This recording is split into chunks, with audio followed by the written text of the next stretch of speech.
ಕೆಆರ್ಪೇಟೆ ತಾಲೂಕಿನ ಸಂತೆಬೆಚ್ಚಡಿ ಗ್ರಾಮ ಪಂಚಾಯಿತಿಯಲ್ಲಿ ರಾಷ್ಟ್ರಪಿತ ಮಹಾತ್ಮ ಗಾಂಧೀಜಿಯವರ ಜಯಂತಿಯನ್ನು ಸಡಗರ ಸಂಭ್ರಮದಿಂದ ಆಚರಣೆ ಮಾಡಲಾಯಿತು.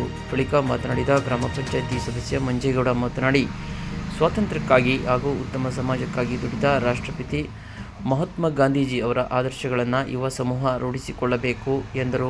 ಯುವಕರು ಶಾಂತಿ ಹಾಗೂ ತಾಳ್ಮೆಯಿಂದ ಜೀವನ ನಡೆಸಬೇಕು. ಇತ್ತೀಚಿನ ದಿನಗಳಲ್ಲಿ ಯುವಕರು ತಾಳ್ಮೆ ಹಾಗೂ ಶಾಂತಿಯನ್ನು ಕಳೆದುಕೊಂಡು ಇಕ್ಕಟ್ಟಿನಲ್ಲಿ ಸಿಲುಕುತ್ತಿದ್ದಾರೆ. ಮಹಾತ್ಮ ಗಾಂಧೀಜಿಯವರ ಆದರ್ಶಗಳನ್ನು ರೂಢಿಸಿಕೊಂಡು ಜೀವನ ನಡೆಸಿದರೆ ಸಾಧನೆ ಮಾಡಬಹುದು ಎಂದರು.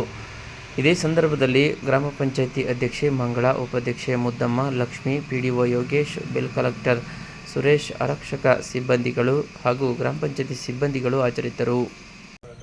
ಇದನ್ನು ಶಾಂತಿ ಮತ್ತು ಸೌಹಾರ್ದತೆಯನ್ನು ಕಾಪಾಡಿಕೊಂಡು ಮುಂದೆ ಇದೇ ಥರ ನಡ್ಕೊಂಡು ಹೋಗಬೇಕು ನಮ್ಮಲ್ಲಿ ಒಂದು ಮಾತು ಎಲ್ಲರಿಗೂ ನಮಸ್ಕರಿಸ್ತೀನಿ. ಇವತ್ತಿನ ಗಾಂಧಿ ಜಯಂತಿ ಹಬ್ಬದ ಶುಭಾಶಯಗಳು. ಈ ಕಾರ್ಯಕ್ರಮ ಯಶಸ್ವಿಯಾಗಿ